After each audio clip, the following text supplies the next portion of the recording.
नमस्कार सर, मेरा नाम राजू है। आज मार्केट में बहुत सारा कुछ है। टॉपिक मेन ये है मैंने कौन सा कार लिया और कौन सा मोबाइल में लेता हूँ बराबर। उसके पहले जो मार्केट का गिरावट देख के SIP stop 80% 70% SIP stop redeem ये सब किए होंगे अपने मर्जी से, तो वो लोग पछता रहे होंगे। ये पछतावा उनको होगा जो छेड़छाड़ करेंगे। कंटिन्यूस एसआईपी चलाते रहिए, ये सब मंजर आप देखते ही रहेंगे। यहाँ पे आगे बढ़ते हैं। तो मैंने ब्रेजा कार लिया है मात्र 8,60,000 का। अब सारे लोग प्रेरित कर रहे थे कि नहीं बड़ा गाड़ी लेना है, महंगा गाड़ी लेना है, क्रेटा लेना है, तो वो लगभग 11,60,000 का आ रहा था, लेकिन मुझे पसंद ब्रेजा आया। अब 3 लाख का ये डिफरेंस है। ये तो मैं मिडिल का बात कर रहा हूँ। टॉप मॉडल में जाएंगे तो 6-7 लाख का अंतर था। मेरे लिए कार क्या है ना, यहाँ से यहाँ जाना और यहाँ से यहाँ आना। दिखावा नहीं करना है कि फैमिली मेम्बर्स के पास ब्रेजा है तो ब्रेजा से हम ऊपर लेंगे, पड़ोसी वाले के पास ब्रेजा है तो हम उससे ऊपर लेंगे। ये मेरे को कभी समझ ही नहीं आया।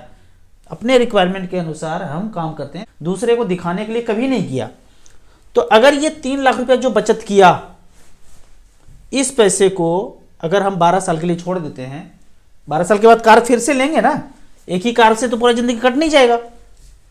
3 लाख रुपये 12 साल के लिए छोड़ते हैं, मात्र 13% के रेट से ये पैसा 13 लाख रुपये बनता है। उस समय फिर जब ये गाड़ी खंडर होगा तो उस गाड़ी को चेंज कर देंगे। थोड़ा बहुत पैसा लगेगा तो लगा करके चेंज कर सकते हैं। यहाँ पे कार खरीदते समय थोड़ा सा 2-4 पॉइंट याद रखना है, क्योंकि जब पैसा आएगा तो कार पहले से ले ही रहे होंगे या आगे भी चेंज करेंगे। शोरूम में जाइए, पहले पूछ लीजिए दाम, 7 दिन का गैप दे दीजिए, उधर से फ़ोन आना शुरू होगा। तो ऐसे करके हमें भी आया तो 20,000 तक का से डिस्काउंट कराया।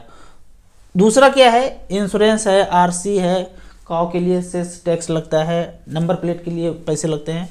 तो ये सब पे रेट चढ़ा के वो रखते हैं। यहाँ पे लगभग हमने 25,000 रुपया चढ़ा के रखा था, उसको भी कम किया। और करना क्या है, इंश्योरेंस का पेमेंट हम खुद करेंगे, यूपीआई से करेंगे। आरसी का पेमेंट हम खुद करेंगे, आप लिंक भेजो। नहीं भेजते हैं लिंक, कोई बात नहीं, रिसिप्ट भेजो। सब चीज़ का रिसिप्ट चाहिए। ये नहीं कि वो जो बोल दिया और कर दिए, वो बोलता और करते तो ये 25,000 रुपया का चपत लगने जा रहा था। तो इस तरह से करके इन बातों को ध्यान रखना है, खासकर इंश्योरेंस और आरसी। इंश्योरेंस में बहुत ज़्यादा लफड़ा है।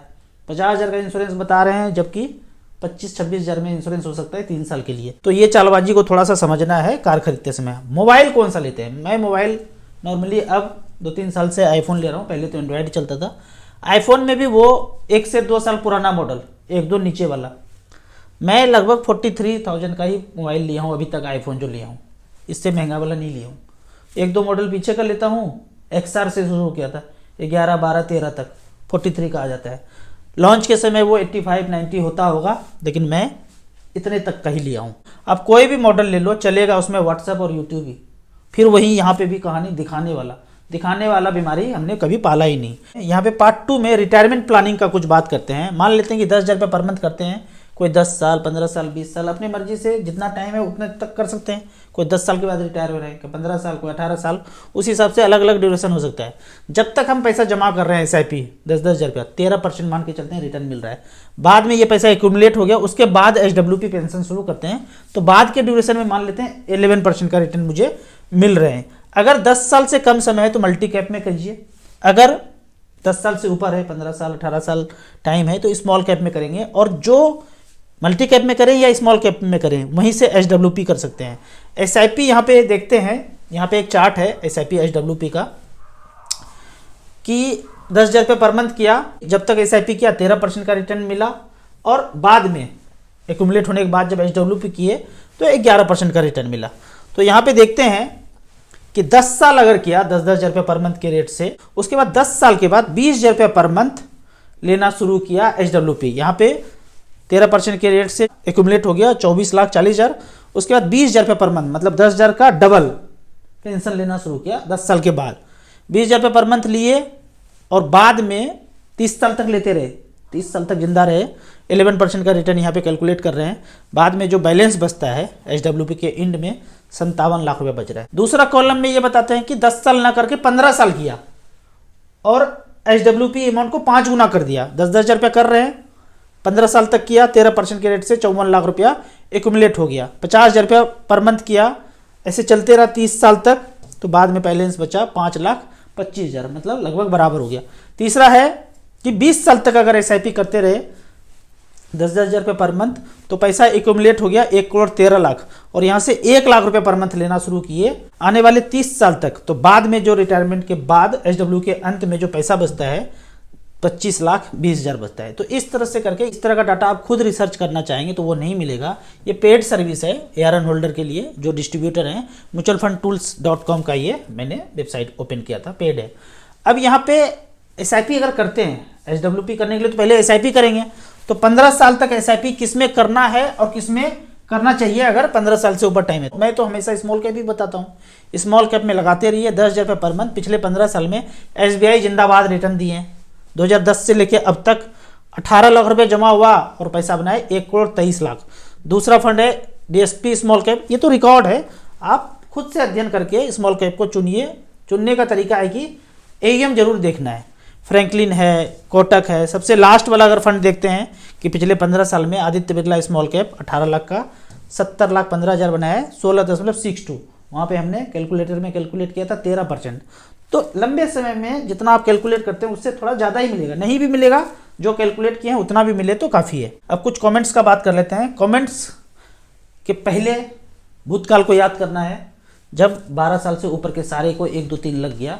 अब वो चालबाजी उस समय 12 साल के नीचे वाले बच्चों को करने पाए, तो अब वो ब्रांड चेंज करके आए हैं कि कैंसर का पनीर टीका खिलाएंगे 12 साल से नीचे। 12 साल से नीचे नहीं, अब 4 साल बीत चुका है, तो 16-17 साल बच्चे का एज हो गया। तो 16-17 वाले के लिए पनीर टीका लाया जा रहा है और रसिया से बन के आया है। तो स्कूल में सिरे से खारिज कर देना है, बकवासबाजी ना करो, कुछ भी नहीं चलेगा भाई। देख लिए भूतकाल में तुम लोग का नौटंकी। क्वेश्चन पूछना है, क्वेश्चन 1 क्वेश्चन 2। पहला क्वेश्चन चलो हम ले लेते हैं, ये नहीं होगा इसका कौन गारंटी देगा, और हो गया तो कहाँ पे फ्री इलाज होगा वो बता दो, साइन करके दे दो, वहां पे चले जाएंगे। दूसरा, हमें डाउट है कि ये वाला ले लिया अगर, तो बच्चे को बच्चे नहीं होंगे। अगर बच्चे नहीं होंगे तो कहाँ जाना है बच्चे को जन्म देने के लिए, वो प्रोसेस में जितना भी खर्च होगा उसका कौन जिम्मेदारी लेंगे, लिखित में चाहिए। 2 क्वेश्चन जरूर पूछिए जहां पे भी ये बकवास शुरू हुआ है। स्कूल में सीधा सीधा जाके पहले ही बोल देना है, इंतजार नहीं करना है कि आपके पास आएंगे, अचानक से ऐसा हो सकता है। राजू भैया, अगर किसी का म्यूचुअल फंड 6 करोड़ रुपया पोर्टफोलियो हो गया, HWP पर कोई जी रहा हो, तो कंसोलिडेशन के फेज में सिस्टमेटिक विड्रॉवल की राशि कम कर देना चाहिए। एक तो यदि आप 1 करोड़ में 60,000 70,000 ले रहे हैं तो कुछ भी करने की जरूरत नहीं है। उससे ज़्यादा ले रहे हैं तो फिर कुछ करना पड़ेगा। दूसरा ये है कि आपका पैसा अगर बढ़ जाए, कभी मार्केट 20% रिटर्न दिया, 15% रिटर्न दिया, तो जितना बढ़ा हुआ पैसा वो सब निकाल लो, या फिर साल में एक बार करो ऐसा कि 1 करोड़ रुपया लगाया है और वो बढ़ करके 1,15,00,000 हो गया, तो 15 लाख रुपया सारा निकाल करके 1 साल चलाइए, फिर अगले साल देख लीजिए कितना है। 1 करोड़ रुपया हमेशा यहाँ रखिए। देखिए यहाँ पे यदि 1 करोड़ में से 60-70 हज़ार रुपये पर मंथ लेते हैं तो फिर आपको कुछ करने की जरूरत नहीं, चलते रहेगा। उससे ज़्यादा लेते हैं तो दिमाग लगाना पड़ेगा। क्या मार्केट गिरे तो बंद कर देना चाहिए। यदि आपके पास जीवन यापन करने का और कोई साधन है तो बंद कर दीजिए। जीवन यापन करने का कोई साधन नहीं है तो चलने दीजिए। तो कुछ भी करने का जरूरत नहीं। म्यूचुअल फंड इसीलिए साधारण इन्वेस्टर के लिए कि आपको ज्यादा खोपड़ी खपत करने का जरूरत नहीं है यहाँ पे। अगला क्वेश्चन है, अगर 1 करोड़ रुपया कंप्लीट हो गया और बाद में कोई घटिया फंड मैनेजर आ गया तो सारा खत्म हो जाएगा। सारा खत्म होने के लिए जो पोर्टफोलियो में जितना स्टॉक है सबको 0-0 होना पड़ेगा ना, तो कभी होता नहीं है, ऊपर नीचे होएगा।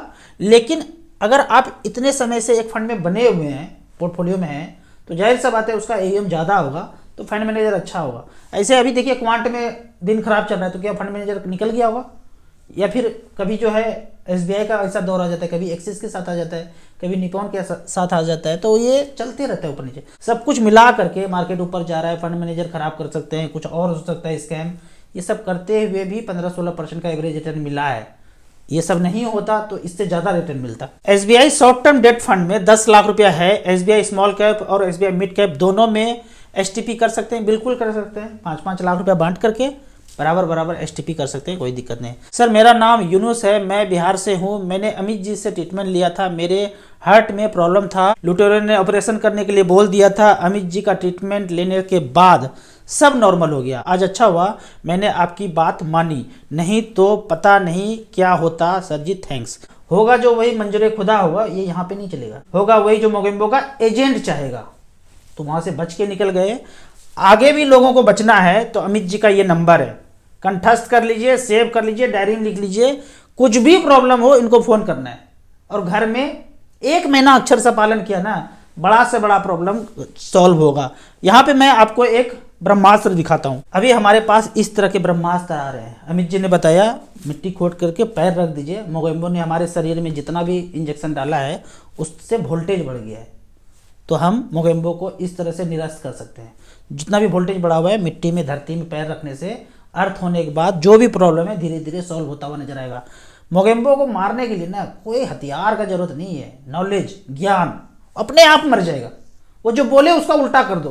बोला फल खाने से शुगर बढ़ता है, अब फल खा लो, लगातार 1 महीना फल खाते रहो, शुगर नॉर्मल हो जाएगा। जो बोले उसका उल्टा कर लो, अपने आप मर जाएगा मोगेम्बो। तो ऐसे बच्चे हम लोगों के लिए मोगेम्बो के अगेंस्ट ब्रह्मास्त्र साबित होगा आने वाले फ्यूचर में। अगला क्वेश्चन है क्वांट फ्लेक्सी कैप कैसा है 10 साल के लिए।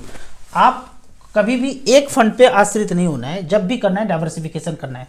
क्वांट फ्लेक्सी कैप अच्छा कर रहे हैं पिछले 10 साल से, एक और जोड़ लेना है पारंपरिक फ्लेक्सी कैप, बराबर बराबर आप इन्वेस्ट कर सकते हैं। पिछले 10 साल में अगर देखा जाए 10 लाख रुपए इन्वेस्ट किया तो इस फंड ने 53,96,000 बनाया है।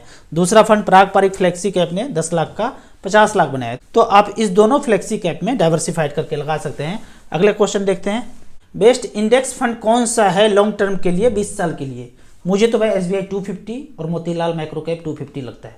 बाकी आप खुद अध्ययन कीजिए। जो मैं कभी बताता हूँ ना उसमें 100, 200, 500 ही करना है, उसके बाद समझ में आ जाए फिर ज़्यादा करना है। एकदम ब्लाइंडली फेथ नहीं करना है, खुद समझ करके थोड़ा थोड़ा पैसा बढ़ाते रहना है। सर हम सब लोग SIP के लिए बोलते हैं, पर कुछ लोग SIP ऐसा क्यों बोलते हैं कि SIP नॉट सेफ, सिक्योर नहीं है, स्कैम हो जाएगा, ऐसा करके फ्रॉड हो जाएगा, ऐसा बोलते हैं। भाई जब आप थोड़ा अंदर गहराई में घुसोगे, अगर इस चैनल पे जा करके ये दोनों वीडियो देखोगे तो पता ये चलेगा कि कुछ भी सेफ नहीं है, कहीं भी फ्रॉड हो सकता है। पर उन सभी में से म्यूचुअल फंड का स्थान काफी ऊपर है। वहां अगर होगा तो समझो कि पूरा दुनिया ही खत्म हो जाएगा, पूरा कंट्रोल मोगेम्बो के हाथ में होगा, उसके बाद सब कुछ निरस्त हो जाएगा। तो सब मिला करके म्यूचुअल फंड का स्थान काफी ऊपर है। आपने कहा इस साल घर के लिए विड्रावल किया तो क्या बड़ा अमाउंट होने पर प्रेम पत्र नोटिस नहीं है? भाई नहीं आता ये सब नोटिस। आप अपने मेहनत का पैसा 15 साल 14 साल करके इन्वेस्ट किए, उसके बाद विड्रॉल कर रहे हैं तो उनको पता है कि कहाँ से निकाल रहे हैं। ऐसा 100-200 करोड़ नहीं आएगा कि नोटिस प्रेम पत्र आ रहा है, कुछ भी नहीं आता भाई, डरना मना है। मेरे म्यूचुअल फंड SIP अकाउंट से अपने आप NAV सेल हो गया और हिस्ट्री में भी दिखा नहीं रहे। अगर ऐसा है तो मुझे आप व्हाट्सअप कीजिए स्टेटमेंट। ऐसा नॉर्मली होता नहीं है, पर कभी कभी सिस्टम फेल कुछ की वजह से कुछ हो सकता है, वो कॉल सेंटर से पूछना पड़ेगा। आप मुझे एक बार स्टेटमेंट व्हाट्सएप पे जरूर भेजिए। आपको इसी तरह म्यूचुअल फंड के बारे में और कुछ जानना है, इन्वेस्टमेंट के बारे में जानना है तो इस नंबर पर मुझे व्हाट्सअप कर सकते हैं। आपको याद दिला दूँ, भागलपुर में अपने होम टाउन बिहार जा रहा हूँ। 4 जनवरी को आसपास के लोग हमसे आके मिल सकते हैं। जो भी लोग मिलना चाहते हैं आप मुझे इस पर व्हाट्सअप कर सकते हैं, नाम और जगह कहाँ से आ रहे हैं। आपको याद दिला दूं, मैं एक MP registered mutual fund distributor हूं। आप इसी तरह कमेंट सेक्शन में क्वेश्चन पूछते रहिए, मैं इस तरह जवाब देता रहूंगा। वीडियो अच्छा लगे तो व्हाट्सएप यूनिवर्सिटी में दोस्तों के बीच से जरूर शेयर करें। यूट्यूब पे देख रहे हैं तो लाइक एंड शेयर जरूर करें। Thank you so much.